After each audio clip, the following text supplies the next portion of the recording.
like it, ladies and gentlemen. I may not like it. Your King of England may not like it. But it is coming, ladies and gentlemen. Oh, yes. And do you want to know something? There's not a thing that you nor I It's a fact. You can look it up for yourselves and I'll finish with you if you don't believe me. It's a fact, proved by science again and again, that the worst spreader of disease and pestilence since the brown rat spread the Black Death round Europe in 1492 is your budgerigard. Mr. Worcester, sure. Oh, what a long little sugar. Going strong? Yes, I'm in excellent health, thank you. Oh, and you? Yeah, in the pink, yes. Seen Bingo lately? Bingo? Your nephew? Oh, Richard, no, not very recently. Since my marriage, a little coolness seems to have sprung up. Sorry to hear that. Lady Biddlesham all right? Excellent, thank you, excellent. I say, you're the owner of Ocean Breeze, aren't you? Yes. My wife is interested in horse racing, so I now maintain a stable. I understand that Ocean Breeze is fancied, I believe the expression is, for a race which will take place next week at Goodwood. The Goodwood Cup, rather, yes. I've got my chemise on it for one. Now, look at them! Look at them! Drink them in, comrade! There we have two perfect examples of the class which has trodden down the poor for centuries. Idlers, non-producers. Look at the tall, thin one with a face like a motor mascot. Has he ever done an honest day's work in his life? No. A prowler, a bloodsucker, and I bet he still owes his tailor for those trousers. Great gift of expression these fellows have, very trenchant. And the fat one, don't miss him. Do you know who that is? That's Lord Bittlesham, that's who. What has that man ever done except eat 4 square meals a day? I'll leave you with that thought. The last man to oppose the right of free speech, I refuse to listen to vulgar abuse. Thank you, Mr. Wilson. Today, comrades, on the verge of the revolution, the hour is nearly on us when we shall turn their own weapons on our capitalists. Do I know you? What, Bertie? Bingo! You're too Bingo. I thought your uncle was going to have a fit. Look at that, Bertie. Isn't she the most wonderful girl you ever saw in your whole life? Great Scott, Bingo, don't tell me you're in love again. Bertie, this is the real thing. Her name's Charlotte Rowbottom. Her father wants to massacre the bourgeoisie, sack Park Lane, and disembowel the aristocracy. Can't say fairer than that, can you? Yes, thank you, George. A couple of big gins. And where did you meet this woman? From the top of a bus. I fell in love, got her address, and then a couple of days later I bought the beard and toddled round to meet the family. Why the beard? Well, on the bus, she told me about her father. And I saw that to get any footing at all, I should have to join these Red Dawn blighters. And if I did, I'd have to make speeches in the park, and, well, I might run into dozens of people I knew. Still, it's done me a lot of good with old Rowbottom. He thinks I'm a Bolshevist who has to go about in disguise because of the police. Tell you what are you doing this afternoon? Nothing special, why? You can have us all to tea at your flat. I had promised to take them to Lyon's Popular Cafe after the meeting, but money's a bit of a problem these days. You know my uncle got married. Yes, yes. Well, ever since he married, he's been spending all his money on her and economizing on me. Bought a racing stable, amongst other things. You're going to Goodwood, are you? Of course. Put your last collar stud on Ocean Breeze for the Goodwood Cup. I'm going to. Can't lose. I'm going to win enough on it to marry Charlotte. Oh, by the way, about tea. Bingo, I hardly think... Well, just be the 4 of us. Charlotte, self, old man Rowbottom, and Comrade Butt. Who the devil is Comrade Butt? Small, shriveled sort of a chap. Looks like a haddock with lung trouble. He's sort of semi-engaged to Charlotte at the moment. Till I came along, he was the blue-eyed boy. Oh, well, must push on. You don't know how I could raise 50 quid somehow, do you? Work? Bertie. No, I must think of some way. I need to put at least 50 quid on Ocean Breeze. Oh, well, see you later.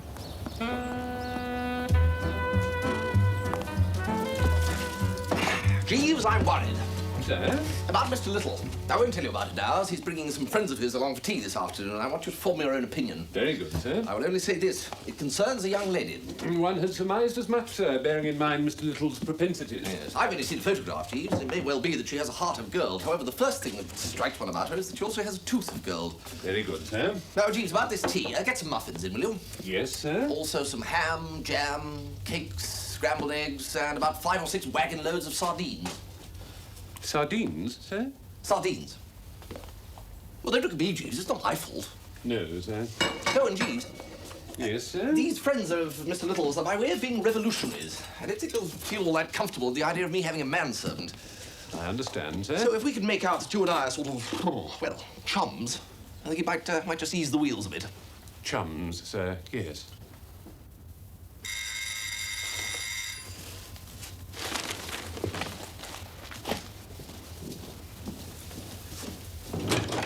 Aunt Dahlia, what a old blood relation. Hello, Bertie, you revolting young blot. To what do I owe the pleasure? I thought you were meant to be in the country. I am. Are you sober? There's a judge. Then listen attentively. I am supposed to be staying at Marsham Manor with Cornelia Fothergill, the novelist. Ever heard of her? Well, vaguely, as it were. She's not on my library list. No, she would be if you were a woman. She specialises in rich goo for the female trade. I'm trying to persuade her to let me have our new novel as a serial for my lady's boudoir. How's the old mag? Well, the old mag's losing money about as fast as any tasteful magazine for the lady of refinement. A new serial by Cornelia Fothergill would just about save our bacon. But Cornelia's being no help whatsoever. She doesn't say no. She won't say yes. That's why you're coming down to Marsham Manor. I am? In person. What on earth for? To help me sway her. You'll exercise all your charm. Give her the old oil. Well, I don't know, old-fashioned blood. I meant to be going to Goodwood. Well, Marsham in the Vale is next door to Goodwood, you chump. The starter practically waves his flag out of my bedroom window. Oh, well, that puts a rather different complexion on things, yes. Beg pardon, Comrade Wooster, some persons to see you. Oh, Comrade Wooster, we've heard many stories of your exploits in the fight against capitalism. Who are these people, Bertie? Well, Bingo Little, you know. Do I? And this, I take it, is Mr. Rowbottom. Pleased to make your acquaintance, comrades. This is my daughter, Comrade Charlotte, and he's Comrade Butt. But what? Comrade Butt yearns for the revolution just like you do. Comrade Wooster never yearned for anything in his life except a stone-dead cert at 100 to 1. Oh, you will have your little joke, Comrade Dahlia. I think I'd better go. Right. I don't know what you're up to just now, Bertie, but I shall expect you at Marsham Manor tomorrow. Oh, by the way, when you get there, I've got a little something I want you to do for me. What sort of little something? I'll tell you when you get there. Just a little something to help Auntie. You'll enjoy it. Toodaloo, comrades. Lovely ham, Pop. Ham, muffins, eggs, all wrung from the bleeding lips of the starving poor. I say, please. I wonder the food doesn't turn to ashes in our mouths. Another sardine, Comrade Butt? Very well, but only to express solidarity with our Portuguese brothers. And why aren't you sitting down, Comrade Jeeves? The history of the revolution, Comrade Butt, is the history of putting food on the plates of the proletariat. Well said, Comrade Jeeves. Never mind about well said, Comrade Rowbottom. He's behaving like a servant. Servant? No. No, we take it in turns, you see. One day I'll do the chores, then the next day, Comrade Jeeves. It's Comrade Jeeves' day today, isn't it, old pal? Indeed it is, Comrade Sir. Old pal, chum. Well, why don't you sit down, Comrade Jeeves, and I'll take over for a bit, show Comrade Butt how it all works. Very good, Comrade. Now, who'd like some more tea? I think you'll find it needs some more hot water, Comrade. Hot water, right, yes. From the kettle, Comrade Wooster, of course. Naturally, Comrade Jeeves. Yes, right, well, no sooner said than what's it? I'll send you some literature on the subject of the cause, Comrade Jeeves. Perhaps we shall see at one of our little meetings. Perhaps indeed, Comrade Rowbottom. I don't know what you've been doing to the cooker, Comrade Jeeves, but I don't seem to be able to get the gas lit. It's electric, sir. There's something very fishy about these so-called friends of yours, Comrade Little. Oh, you're always suspicious of everything, Charlie Butt. I am not. But look around you. Is this the dwelling of a worker? Full-blown bourgeois decadence. That's what I call it. Good grub, though. Yeah, soon have the old hot water. We had a new cooker installed yesterday. Haven't quite got the hang of it. Electric, you know. Yeah. I can't quite recall, Comrade Wooster. What was it Comrade Stalin said about socialism in that respect? Comrade? I think Comrade Butt is probably referring to Comrade Stalin's report to the Congress of Soviets in December 1920, in which he said that socialism was Soviet power plus the electrification of the whole country. Oh.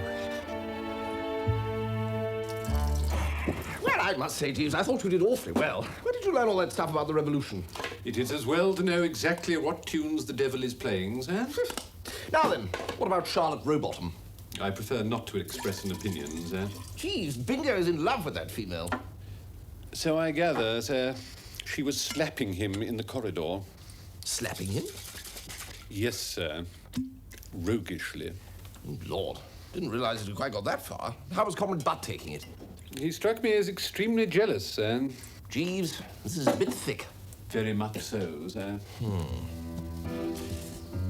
Pip, pip.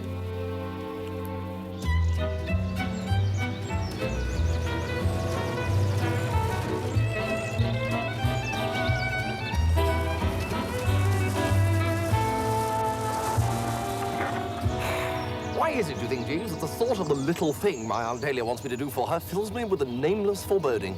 Experience, sir?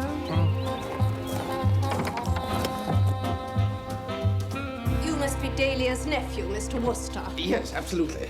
How very nice of you to join us. I'm Cornelia Fothergill. How do you do? I thought we put Mr. Wooster in the gate room, Denning. Very good, Mrs. Fothergill. My husband is still in his studio, Mr. Wooster. Why don't we go along and introduce you and try to get him to finish for the day? Oh, well, I'm game. Bertie! Oh, what, ho, Madeline? I didn't know you were here. Mrs. Fothergill is very kindly helping me with my poetry. We're trying to persuade Madeline to favour us with a reading after dinner one night. Oh, well, that's something to look forward to. Come along, Mr. Wooster. You shouldn't have come. Oh, well... You've got to forget me, Bertie. Let the past die. Die? Yes, right.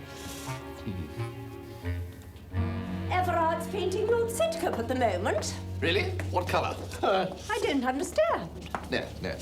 The portrait, eh? On the occasion of his elevation. This is Mrs. Travers' nephew, Everard. My husband, Mr. Wooster, Everard Fothergill. How do you do? Yes, yes, yes. Everard's father's a painter too, Mr. Wooster. You'll meet him at dinner. Ah. I say, jolly clever painting, that. You like it? I know that face, don't I? Ugly devil. Yeah, it looks just like that fellow that I... Wooster! Damn it, blasted! I'm most awfully sorry. What are you doing here, Wooster? Oh, you know, this and that. Hither and yon. I say, I like your hat. It's called a coronet, Mr. Wooster. Mr. Spode is now the 7th Earl of Sidcup. Good Lord. Since the lamented death of my late uncle, the 6th Earl, I'm now touring the country bidding farewell to my legions of the saviours of Britain. You're leaving the Blackshawts? I'm called to higher realms of government. Tomorrow I address the Marsham Pava Gannet Division. It will be a moving occasion. And that's how he came to paint Chelsea Bridge. My father-in-law's a fine painter, you know. There's paint in the blood, you see. Crikey. I trust you'll all be at the rally tomorrow to hear my farewell Ruskin to the never Gannet got his Division of fine Marsham. bob either. Not many people know that. Really? We're talking of blood. My movement is dedicated to founding a new order based on fairness and equality. My revelation to the peerage because of a mere accident of blood is grossly unfair. Did you have a nasty accident, Uncle? Now, we will bring in legislation to ensure that every citizen has the same right. A dustman's son shall have the absolute, guaranteed and inalienable right to become a dustman. What a clever idea. And so forth. It will be written into the law of the land. I trust that you all will be able to hear my farewell to the Gannet Division at Marsham Pava. Yes, got to polish the golf clubs, you know.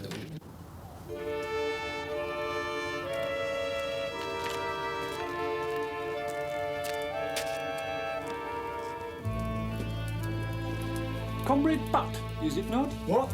May I join you? Oh, yes, all right. You're that Jeeves, aren't you? That friend of Comrade Little. Indeed, Comrade Butt. But I don't care if you are. I speak my mind. I don't trust that Comrade Little. Indeed, comrade. Indeed.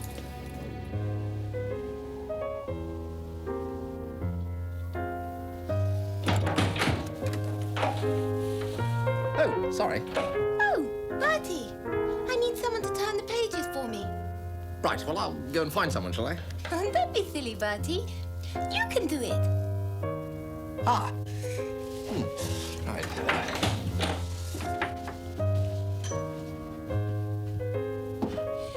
Isn't it beautiful? Well, yes.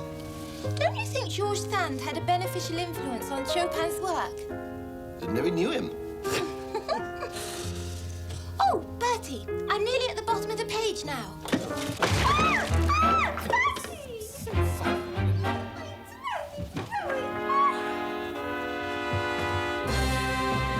Worcester? Get on your feet, you swine! Now, look here. I have had to talk to you before about pestering Miss Bassett, Worcester. I shall not tell you again. Do you understand? Well, Miss Bassett does not welcome your attentions, Worcester. If I catch you just once more trying to force yourself on that poor harmless girl, I shall tear your head off and make you carry it around in a bag. Do I make myself clear? Well, yes, no but buts, Worcester. No wells. You will simply keep your beastly attentions to yourself. Do you understand? Yes, Bode. Lord Sidcup to you. Lord Sidcup. Sidcup! Right, yes. Bertie. What? Come with me. You didn't tell me that Spode was going to be down here. Just be quiet and listen. Did you notice anything odd about Everard Fothergill at dinner? Well, he was groaning a lot. I'm not surprised. It's because of this.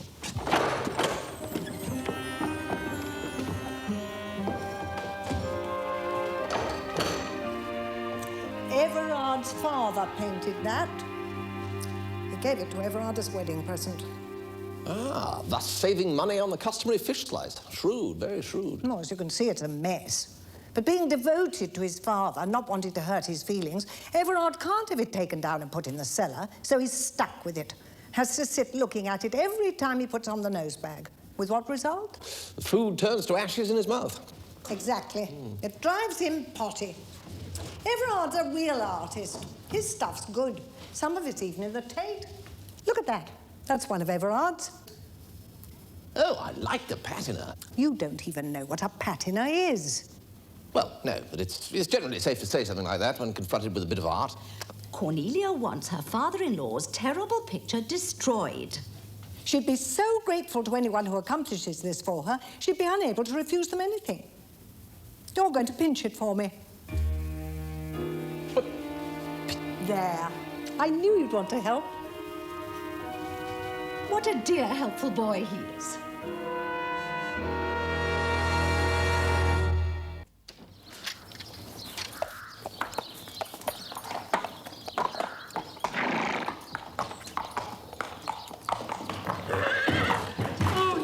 Lovely, doesn't it? Bookings were offering 7 to 2 this morning. Oh, lovely. He's a fine animal, Lady Bittlesham. Do you like our colours, Mr. Worcester? Yellow and black stripes and a black cap. Well, as long as he doesn't think his jockey's a wasp. Beg pardon, my lord. A person called at the door and asked for this to be delivered to you urgent. Who was this person, Watkins? Do we know? I couldn't say, my lady. A youngish person with a big beard. Good God. What is it, my dear?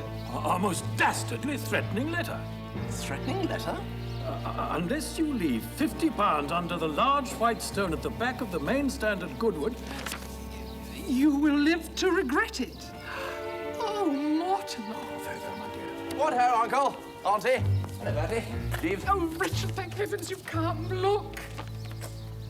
Good Lord! When did this come? Only a few moments ago. Delivered by a youngish person with a big beard. Good Lord! You don't suppose it was the fellow you were telling me about the other day, Uncle? The one who insulted you so dreadfully at Speaker's Corner? I don't know. It could have been, I suppose. I thought as much. Did you now? This is political. Give me the £50, Uncle Mortimer. I'll deal with this. You oughtn't we to go to the police? Oh, no, they'd only hamper my investigations. Don't worry, Auntie.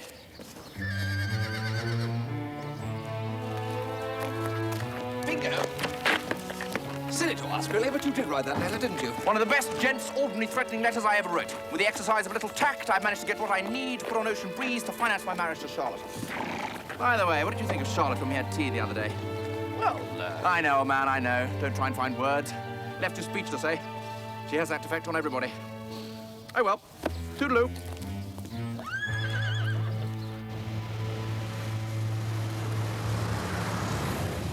I do hope Lord Sidcup won't embarrass us with his silly meeting. The man's an idiot. His mother was an idiot, too. We won't go into that, thank you, father-in-law.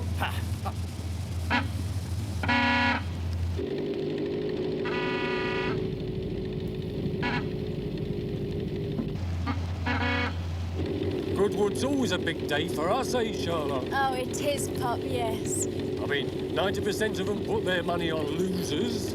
Then they see the capitalist system exposed for what it really is.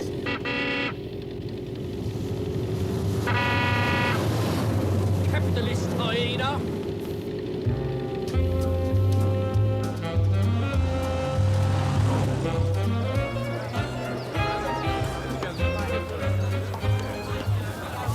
I wonder if Bingo and that woman are here, Jeeves. They're certainly in the vicinity. I saw Comrade Butt at the local alehouse last night. 2 to 1 Ocean Breeze. 2 to 1 Ocean Breeze. Right, 6 to 4 Ocean Breeze. 6 to 4 Ocean Breeze.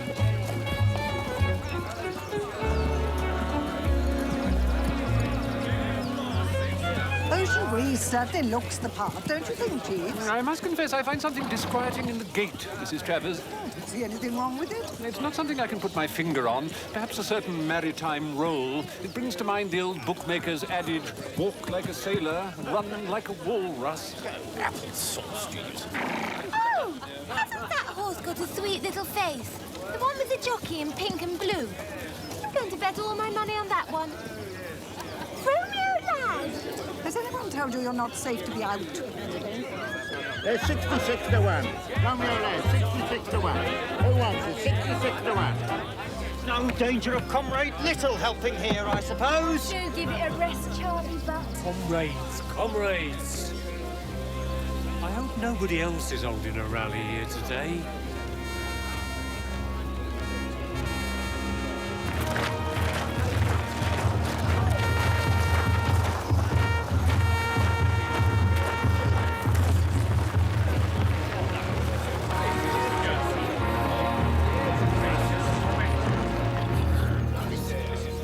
Right. I'm just off to put the money on. Keep your fingers crossed, darling. If Ocean Breeze wins, it's wedding bells for us. 2 bar 1. 7 to 2 bar 1. 6 to Vaudeville. Come on, gentlemen. 6 to Vaudeville. 7 to 2 bar 1. 7 to 2 bar 1. £50 on Ocean Breeze to win.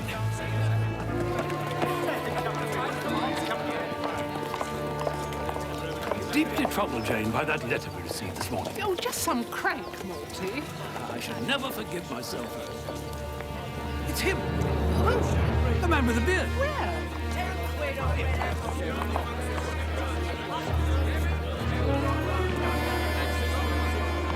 Well, I hope we've all got our little sixpences on Ocean Breeze, have we? As far as I can see, the race itself is a pure formality. Just a sort of quaint, old-world ceremony that has to be gone through before we saunter over with a wheelbarrow to collect our winnings. When I win, I'm going to take a holiday in Tahiti. What about you, Madeline, dear? No, I put 5 shillings on a horse called Romeo Lad. At 66 to 1. It had a sweet little face. Yes, and as I looked at him, I thought I heard a little fairy voice saying his name over and over. Goodwood Cup. And we all hope it's going to be an exciting race. They're coming up to the line and they're under starter's orders. Can you see? Yes, And they're off! And Singapore goes straight into the lead, followed by Happy Dancer and Red Admiral. And oh Lord, the favourite Ocean Breeze seems to have been left at the start. Taking up the running now with Fair Wind and Happy Dancer, Red Admiral and Singapore. And just behind them are Silver Fox and Romeo Lad.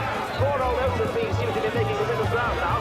But striding out in front is still Happy Dancer, Red Admiral and Fair Wind, followed by Singapore with Silver Fox. And Romeo Lad really making a race of it. Coming up fast on Happy Dancer and Fair Wind. Red Admiral still hanging on though, and Ocean Breeze still trying desperately to get back into the race. And as they come into the final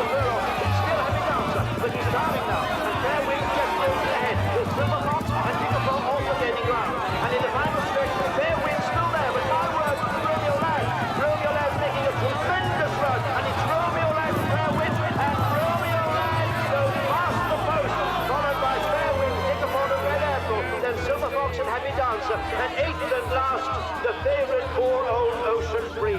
Good Lord. Good Lord. I'm insane. Good Lord. Did I win? Yes, dear, you won. Isn't life glorious?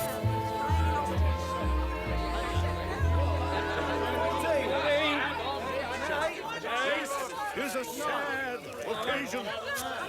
Fate has decreed that I must leave the saviors of Britain to take up the reins of the ship of state in another place. Oh, shut it. Other hands will tread the path before you that these eyes have mapped out. How do we get on? Continue to fight for the cause. I lost everything. One of the many measures I intend to introduce into the House of Lords will be a bill widening the gauge of the British railway system by 8 inches to facilitate the transportation of livestock. The dismal Jimmies will tell you that we cannot afford to replace the 27,000 miles of track necessary for the task. They have not looked at it scientifically. It will be more than paid for by the fact that sheep will be able to stand sideways. Oxford University will also be abolished. We must have progress. Oh, well, better get on with the meeting, I suppose. Can we, with him shouting his head off? Let Richard start. He'll soon see off Spode. These men have told me that the lobe of the average Englishman is shorter, more clearly defined, and better adapted to the work that every lobe has to do than the lobes of any other race! Comrades, we stand here united against the forces of Wall Street and the City of London.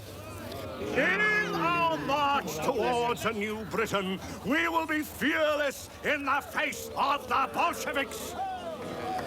We stand for ownership by the proletariat of all means of production and distribution. I do not believe... You don't suppose there's anything in this fairy voices business, Jeeves? Possibly, sir, but I received the same information as Miss Bassett from a rather spotty stable lad. You were on Romeo Lab? Just a small wager, sir, to make the race interesting. Good afternoon, Lady Bittlesham. My lord. Now, how much did you drop? Drop? On Ocean Breeze. I didn't bet on Ocean Breeze. I never bet. Never bet? You look dash rattled. That bearded fellow's here, I saw him. I'm just looking for Richard to get him to apprehend the creature. We shall rely on the good old English fist!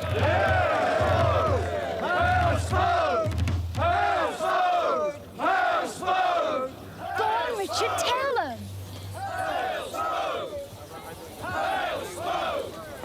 I tell you, comrades, we have here today at Goodwood a perfect example of another unholy alliance. I mean the unholy alliance between the plutocratic racehorse owners and the bookies. Another alliance against the British working man.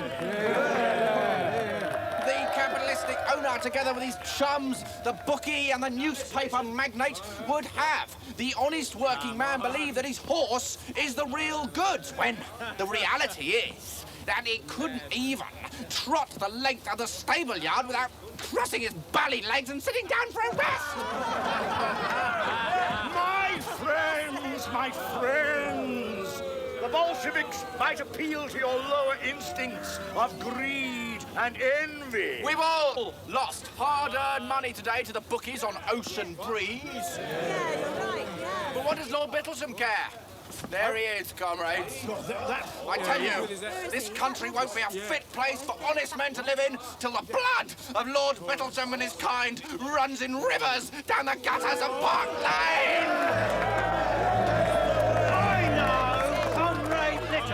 Won't mind me intervening, comrades, to tell you that our own movement is also being infiltrated by our enemies. Even in our own little band, we have the nephew of that very same Lord Bittlesham, whose name you were hooting a moment ago.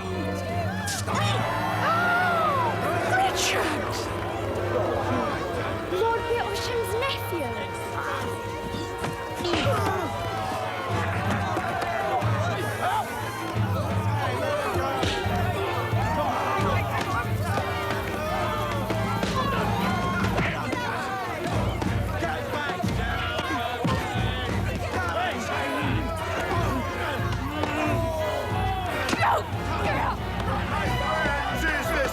typical of the Bolshevik monarch's behavior. Go on! Go on, hit him! Here, my lord! You swine!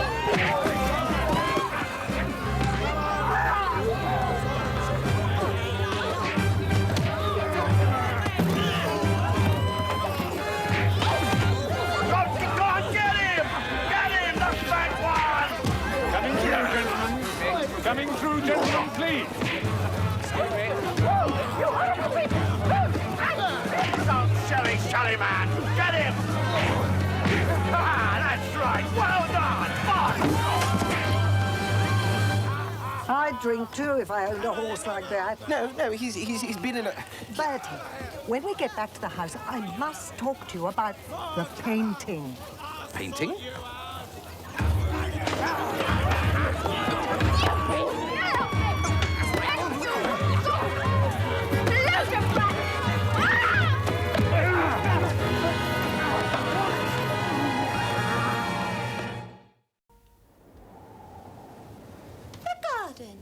By Madeline Buffett.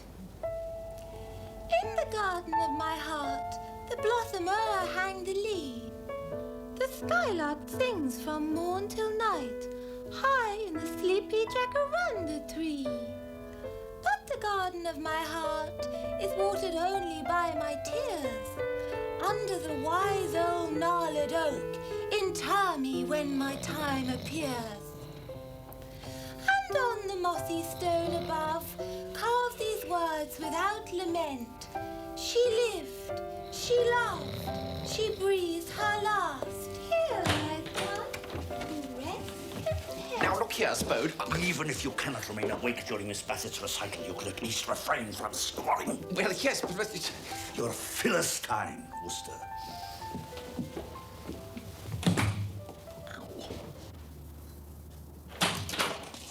Jeeves? Oh, blasted. Oh, there you are, Jeeves. I'm sorry, sir. I had to go down to the larder.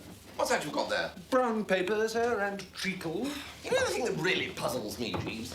No, sir. How the dickens did Comrade Butt get to know that Bingo was old Bittlesham's nephew? I fear I may have carelessly disclosed Mr. Little's identity to Mr. Butt in the public house, sir. Thus effectively scuppering Bingo's romance with Charlotte Rowbottom. I fear so, sir. I understand that Miss Rowbottom now looks on Mr. Little as a traitor to the cause.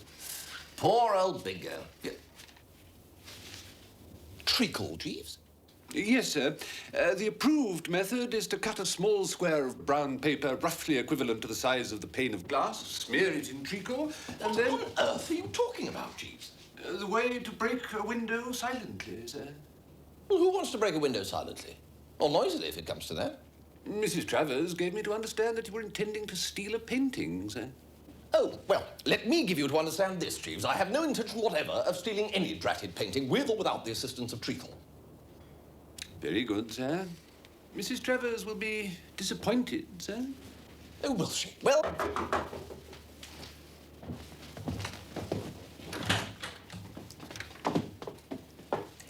Are you ready? No, I am not ready, Aunt Delia. I'm taking no part in your harebrained schemes. I don't know why you're looking like a stuck pig about it. It's right up your street. You're always pinching policemen's helmets and things. Not always. Only as an occasional treat. Anyway, pinching a painting is much easier. You just cut it out of the frame with a good sharp knife. Well, I haven't got a good sharp knife. Yes, you have. Oh, now look here.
Yes, well... I was, no, look, wait a minute, why don't I just pour you a, You all right?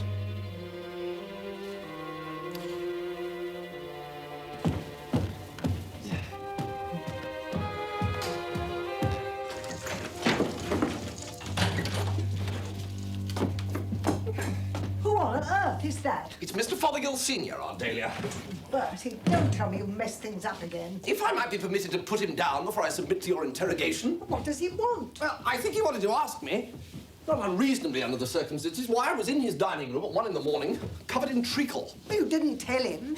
No, I didn't, Aunt Dahlia. I didn't tell him that I was hell-bent on stealing his painting in order that his son might be cured of chronic dyspepsia, so that his grateful daughter-in-law would then allow my aunt to publish said daughter-in-law's latest novel in her magazine for ladies of refinement. For one thing, I didn't think he'd believe me. And for another thing, he'd already fainted. He's messed it up again, Jeeves. He's as bad at this as he is at racing tips. Well, of all that dashed nerve. Bertie, you don't know what this means to me. Well, you don't know what it means to me. Call me old-fashioned, but I have a distinct antipathy to bars on the windows and eating off tin plates. You just go and get that painting, Bertie Wooster. If you think I'm going to get involved with that blasted treacle once more, you've got another think coming. All right, Bertie. You don't have to use the treacle. Does he, Jeeves? It would lend verisimilitude, Mrs. Travers. He doesn't have to use the treacle, Jeeves. He doesn't have to do anything he doesn't want to.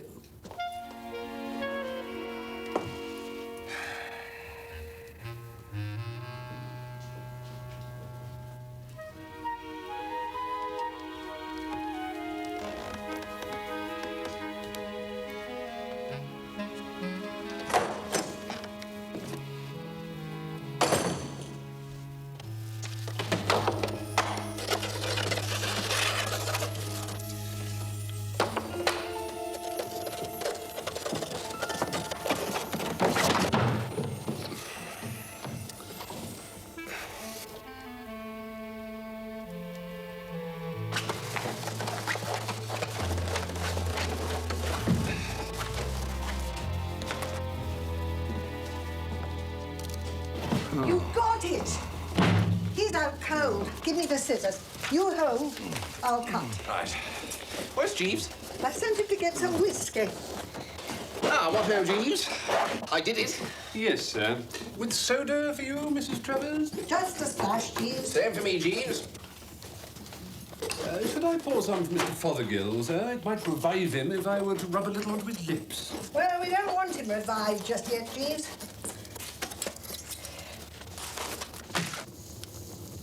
Say, this oil paint burns nice, isn't it? Oh, how this brings back memories of the dear old school and our girlish cocoa parties. Happy days, happy days. Cheers. Excuse me, madam. Did I understand you to say that Mr. Fothergill Senior's name was Edward? Edward, yes. You may think of him as Eddie if you wish. Why? It is merely that the painting we have here seems to be signed by Everard Fothergill, madam. I thought I should mention it. Looks like Edward to me. It's Everard. It's Edward. Everard. Bertie, you curse of the civilized world. If you've burnt the wrong picture, Cornelia will kill me. What do you mean if you? Why is it always me? It's always me, isn't it? Me. All right. Look, if you don't believe me, we'll go downstairs and have a look.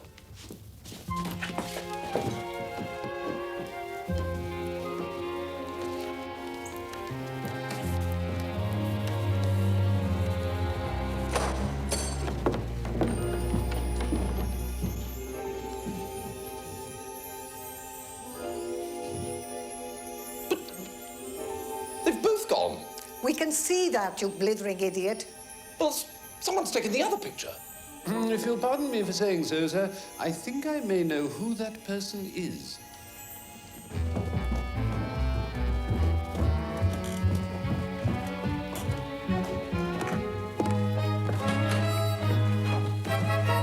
Hand it over, Sidcup. What? How dare you burst into my room? The painting. But I don't know what you're talking about. Why should I steal Fothergill's painting? Aha! What? You said Fothergill's painting. Oh. Well, I was just going to borrow it. Ah, yes, this is it, all right. Stout females, unclothed, one. In conference with doves, one. How dare you? But hold on a minute. Why should Spurd want to steal old Fothergill's painting? Yes, why did you? But I didn't. I wouldn't. It was nice. It would seem wiser, Lord Sidcup, to reveal the background to the picture. But I don't want to. Why should I? You only tell everyone? No. It's my mother. What is? Are you trying to be funny? That is the woman in the painting. Lord Sidcup's mother was, for a time, Mr. Edward Fothergill's model, sir. Good Lord. How could I sit in the House of Lords with that hanging over me? Well, hanging of the sideboard, actually. Well, Spurd, you've caused us a lot of bother. But you wanted the Venus expunged, La Fothergill wanted the Venus expunged, and it shall be expunged. Voila. And when she finds that due to your fat-headedness, Everard's very valuable painting has also been expunged? Ah, yes, well, there is that. If I might be permitted to make a suggestion, madam. Yes, Jeeves? If the window were broken and both pictures removed, Mrs. Fothergill could, I think, be readily persuaded that miscreants had effected a burglarious entry and that Mr. Worcester had valiantly attempted to protect her property. She would, one feels, be grateful. I see what you mean, Jeeves. Hold on a minute, Jeeves. I don't quite see why Mrs. Fothergill should think anything of the sort. The details of the plan, sir, do demand that you be discovered lying stunned on the floor of the dining room. Well, far be it from me to be a wet blanket, Jeeves, but there is a flaw. To wit, the fact that I am not now, nor ever intend to be, lying on the floor of the dining room, stunned. You mean you won't play ball? I do, I have... Ba-doing.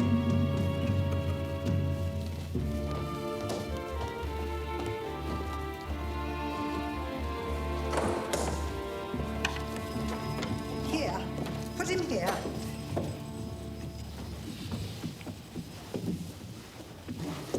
Right. Jeeves, take this upstairs and get rid of it. Very good, madam. Oh, and break the window first, would you? Let me do it. Let me do it.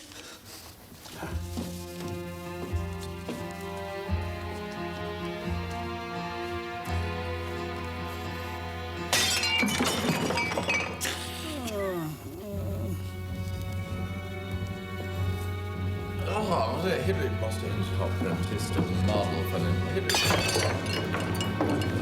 Very nice, Roderick. You better get to bed now. Oh. All right. Help! Burglars! Help! Where am I? Mr. Worcester's room, sir. You were taken ill. That's right. In the dining room. What's that? A painting, sir. Painting? What painting?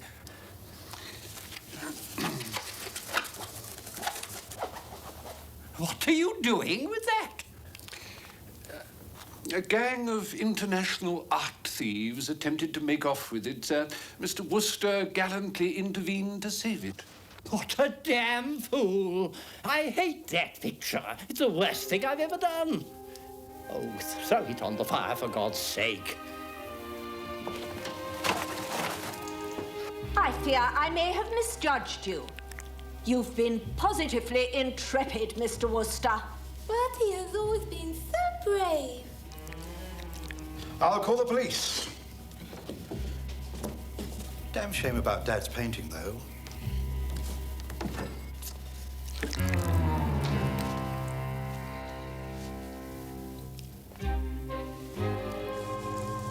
So if Everard and Cornelia hadn't politely kept saying how wonderful the old boy's painting was for all these years, the whole thing could have been cleared up in a trice. Precisely, sir. It's often the way with families, but at least it enables Mrs. Travers to purchase Mrs. Fothergill's new novel for her magazine. I don't think you're thinking of the unfortunate readers there, Jeeves. You have to take the wider view, you know. Very good, sir. If you ask me, Jeeves, art is responsible for most of the trouble in the world. It's an interesting theory, sir. Would you care to expatiate upon it? Well, as a matter of fact, no, Jeeves. The thought just occurred to me, you know, as thoughts do. Very good, sir.